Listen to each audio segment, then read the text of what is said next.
بسم الله الرحمن الرحيم.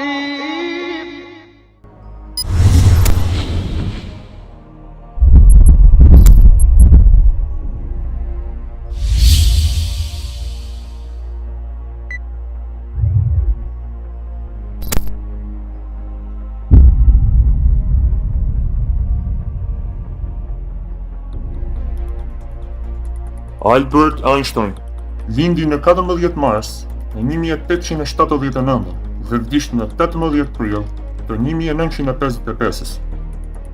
Ky njeri përcaktoi teorinë e relativitetit dhe dha shumë kontribute në fushat e mekanikës kuantike, gjithashtu mekanikës statistikore dhe kozmologjisë. Thuhet që koeficienti i inteligjencës së tij është 165, që do të thotë ka dallime nga njerëzit e tjerë. Ai ishte një nga shkencëtarët që besonte në Zot, dhe kjo nuk ishte pikë dyshimi për të. Kur një person e pyeti se kur do të vijë fundi i kësaj bote, ai u përgjigj: bota do të shkatrrohet kur të zhduken mbetet. Ai doli në një arsyetim logjik zinxhir, që do të thotë, pa mblet nuk ndodh plenimi i luleve. Nëse nuk ndodh ky proces, bimët thahen. Nëse bimët thahen, nuk ka oksigjen. Dhe nëse nuk ka oksigjen, është fundi. Kjo do të thotë që kjo krijesë kryen një funksion shumë të rëndësishëm në planet. Duhet të dini që numri i bletëve sot është në rënje, pasi ngrohja globale ka ndikuar negativisht në bimësi. Pas zhdukjes së tyre, njeriu do t'i mbetet 4 vite kohë nga fundi i botës.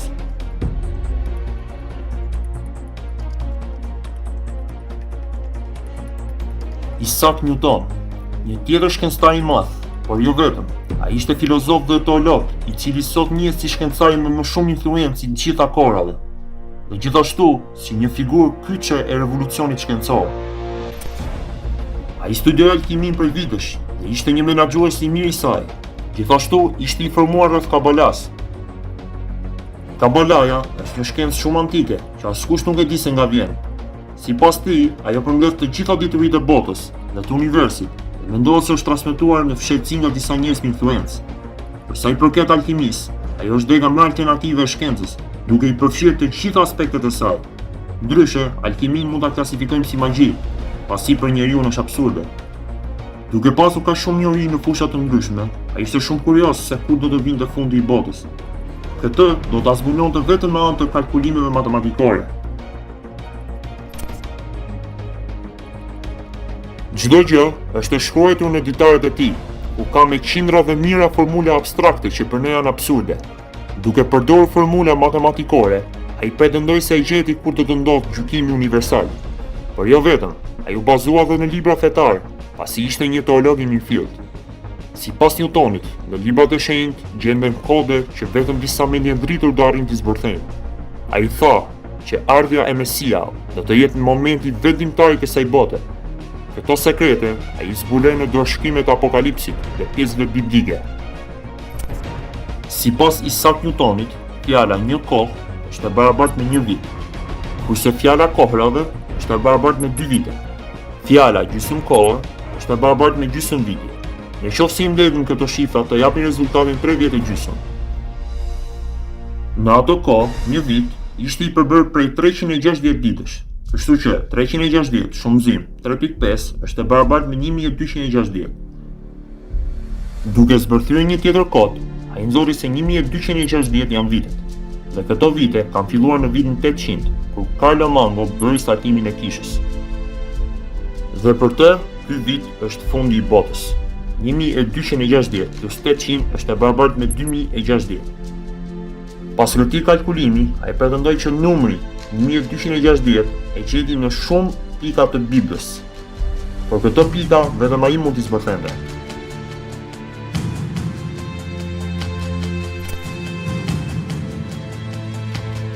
Michio Kaku lindi në 24 janar të 1947 dhe është një fizikan teoricien, futurist dhe popularizues i shkencës. Aktualisht është profesor i fizikës teorike në Kolegjin e New Yorkut. Ai ka parashikuar fundin e botës, pasi ka zbuluar që një asteroid gjigant do të godas tokën në vitin 2036. Sipas tij, Kjo asteroid do të jetë aq i madh, sa që njerëzimi sot nuk ka asgjë në dorë për ta parandaluar.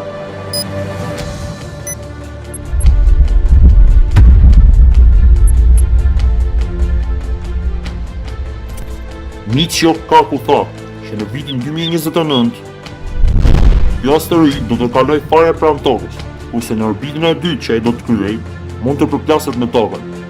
Koha e saktë e kësaj përplasje është në 13 prill, ditë e diel. Por më e çuditshmja është që eksaktësisht ato ditë janë pashkët.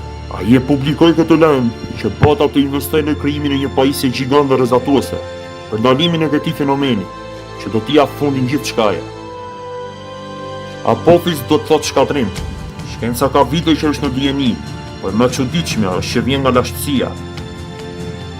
Si është e mundur që ky fenomen ka qenë i përhapur shumë kohë më parë? Mos ndoshta ata njerëz nuk kanë qenë të kësaj bote, apo fshihet diçka tjetër në këtë planet. Këto misteri janë të shumta, por zgjidhja e tyre të lë për të dëshiruar. Kanë mbetur edhe 16 vite që shkenca të zbulojë ndalimin e rrogtimit të këtij asteroidi.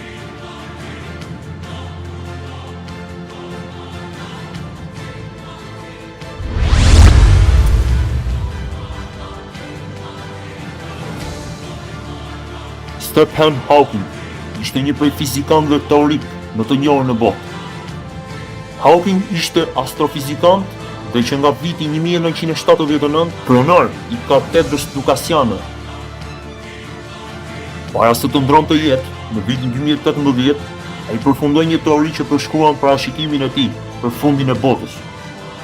Ajo është bërë publike pikërisht 2 javë para vdekjes së tij. Ai ishte një bashkëpunëtor i një punimi matematikor, në të cilin ai kërkoi të provonte të ashtuquajturën teori multivers. Kjo teori tregon ekzistencën e shumë universive të veçantë që gjenden në pafundësi. Puna përfundimtare Hawking është titulluar Një dalje e qetë në inflacionin e përjetshëm. Në të, ai parashikoi se si universi ynë përfundimisht do të zbërë në errësirë, ndërsa yjet ikin nga energjia vetvetes. Hawking gjithashtu propozoi një mënyrë në të cilën shkencëtarët mund të jenë në gjendje të gjejnë universe, duke përdorur sonda në anije hapësinore. Kjo do t'i ndihmojë njerëzit të deshifrojnë universin dhe çfarë ka në kozmos. Hawking njihet ndryshe për studimin e vrimave të zeza, në teorinë e relativitetit. Ai ka shtruar një ide se toka do të shndrohej në një tok gjigant zjarri deri në vitin 2600. Për shkak të këtij fenomeni, njerëzit duhet të kolonizojnë një planet tjetër, ose të përballen me zhdukjen e gjithçkaje. Në vitin 2015, Hawking u bashkua një miliarder i quajtur Yuri Milner, për të filluar një projekt që synonte të përdorte ultra servera për të dëgjuar të huajt në univers.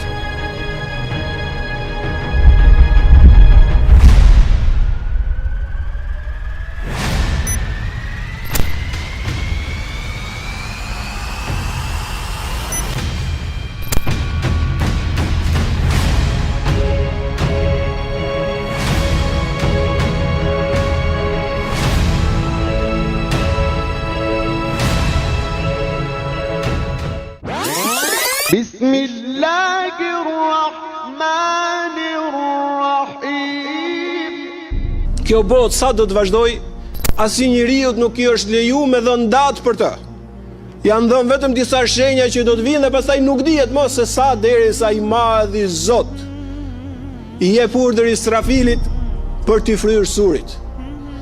Kur vjen koha thotë që shkatrrohet kjo botë, po jo vetëm kjo. Në Kur'an thuhet kullu men alejha fan wa yabqa wajhu rabbika dhul jalali wal ikram. Tha çfarë është sipërfaqja e tokës do ta shuajnë kiamet, ka thënë i madhi Zot, dhe ngelet vetëm Zoti yt i madhëruar. Kur bie fjala për ditën e gjykimit, atëherë janë disa shenja që i ka përmend Allahu xhallahu ala në Kur'an dhe pejgamberi sallallahu alaihi wasallam në hadithet e tij se paralajmërojnë ardhjen e ditës së gjykimit. Sonde do të kalojmë që të flasim për shenjat e mëdha të ditës së gjykimit. Dhe kemi thënë se shenjat e mëdha të ditës së gjykimit janë 10. E para, tha pejgamberi Allahu, tha vdekjen time. Është një shenjë e rëndësishme, edhe pse dietarët nuk e kanë numëruar të 10 shenjat e mëdha të ditës së gjykimit. Nuk e kanë numëruar atje. por të gjithë janë të pajtimit se është një shenjë që paralajmëron ardhmën e shenjave të mëdha. Madje është ndoshta një shenjë që më njëherë pasaj fillon ardhja e shenjave të mëdha të ditës gjykimit. Fjala është për ardhjen e një njeriu të quajtur Mehdi. Mehdiu është një njeri që Allahu Xhallahu Ala do t'ia mundson dhe do t'a pajis me aftësi të caktuara, i cili do të udhëheq me drejtësi dhe do të lufton pa drejtësi. Dalja e tij nuk dihet kur është, por i dërguari sallallahu alaihi wasallam ka përmendur disa rrethana të caktuara që japin të kuptojnë afërsinë e daljes dhe ardhjes së këtij njeriu. Një nga ato rrethana është rritja e padrejtësisë dhe zullumit.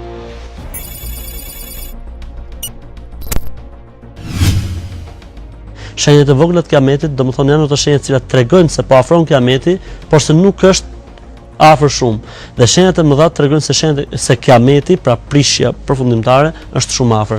Shenjat e vogla të kiametit në vetvete ndahen në tre kategori. Shenjat e kiametit të cilat kanë ndodhur një herë dhe nuk përsëriten më.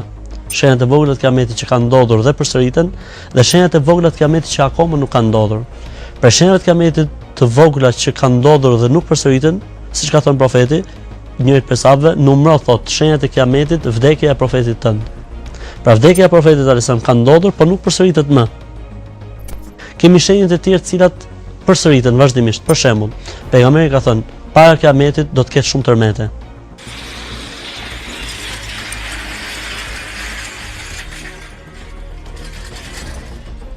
Kjo është diçka që ka ndodhur dhe ndodh.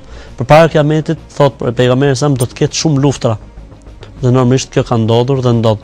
Ose thot për shembull përpara kiametit do të vijë një kohë që përpara kiametit njerëzit do ta quajnë alkoolin jo me emrin e vet origjinal, por do t'i vëjnë emra të ndryshëm.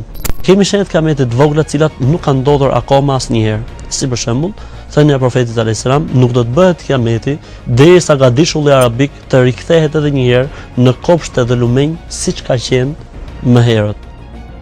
والله يا جماعة أقسم بالله 195 كيلو من مخرج الشباب لا ولا Kemi shenjat e mëdha të kiametit, të cilat janë 10. Profeti alayhisalam ka thënë, shenjat e kiametit janë 10. Lindja e diellit nga perëndimi, dalja e kafshës nga toka, një përmbysje në lindje, një përmbysje në perëndim dhe një përmbysje dheu, domethënë në gadishullin arabik, i Exhuxhët dhe me Exhuxhët, zbritja e Mesihut, pra Isai do të zbresi përsëri në tokë, një zjarr i madh i cili do të largojë njerëzit nga lindja për në tokën e mahsherit, Dejali, që është dhe pyetja jon, dhe tymi, pra duhan që është përmendur dhe në Kur'an.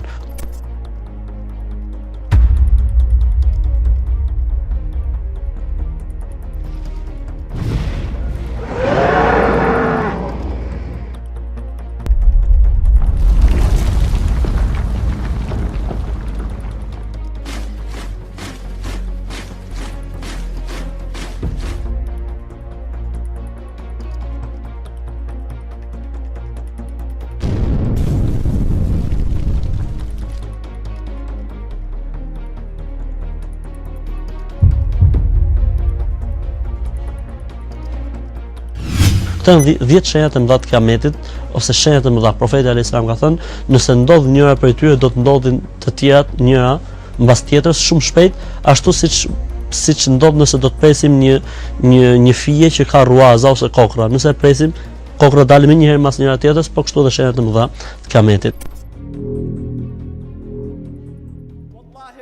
It is a scary hadith, but I need to mention it because we have young brothers and old brothers and we're all in need of guidance. The Prophet sallallahu alaihi wasallam mentions this hadith in the narrators Thawban radiyallahu anhu. The Rasul says, لَأَعْلَمَنَّ أَقْوَامًا مِنْ أُمَّتِي. I know people from my ummah, from the Muslims, يَأْتُونَ يَوْمَ الْقِيَامَةِ بِحَسَنَاتٍ أمثال جبال تهامة بيضاء. They will come in the day of judgment with good deeds the size of mountains, glowing bright. So the Rasul says, فَيَجْعَلَهَا اللَّهُ هَبَاءً مَنْثُورًا. And yet Allah Rabbul Izzah will make it disappear like husks of rice. You know, it just blows away in the wind. هَبَاءً مَنْثُورًا. All their deeds will disappear. So the Sahabi asks, Ya Rasul, describe them to us so we don't do what they do. So the Rasul said, أَمَا إِنَّهُمْ مِنْ إِخْوَانِكُمْ. They are from your brothers. وَمِنْ جِلْدَتِكُمْ. And from your tribesmen. And they're not ordinary Muslims. وَيَأْخُذُونَ مِنَ اللَّيْلِ كَمَا تَأْخُذُونَ. They are people who wake up in the middle of the night and pray as you pray. But what is the problem? وَلَكِنَّهُمْ قَوْمٌ إِذَا خَلَوْا بِمَحَارِمِ اللَّهِ انْتَهَكُوهَا. But they are people, when in seclusion, they transgress against the limits of Allah Rabbul Izzah. Think Muslim, when he and she is alone in a room and there's a screen and a laptop and a computer and a phone, they transgress against the limits and boundaries of Allah Rabbul Izzah. The poem says it beautifully. أما استحييت تعصيني إذا ما قال لي ربي أما استحييت تعصيني وتخفي الذنب عن خلقي وبالعصيان تأتيني. If my Lord were to ask me, did you have no shame from me? أما استحييت تعصيني. Did you have no shame in disobeying me? وتخفي الذنب عن خلقي. And you kept your sin hidden from my creation. وبالعصيان تأتيني. And you came with your sins to me. You're afraid of a cat coming into your room, but you are not afraid that I was watching. So if your sin, listen to me Muslims, because I need to clarify this. If the sin in seclusion happens out of weakness and out of a slip, and it is not jurra against Allah Rabbul Izzah, that is an ordinary sin. But if you sin recognizing and aware that the Lord is watching, and yet you still don't care and persist, then you have fallen in courage against Allah Rabbul Izzah, and then Allah will delete the deed. So my dear brothers, as was the condition of our predecessors, concentrate and may Allah Rabbul Izzah grant me and you tawfiq, not only on doing the deed, and may Allah grant you the capacity to do a lot of khair, but concentrate on the deed being accepted after it is done, and may Allah Rabbul Izzah accept from me and from you.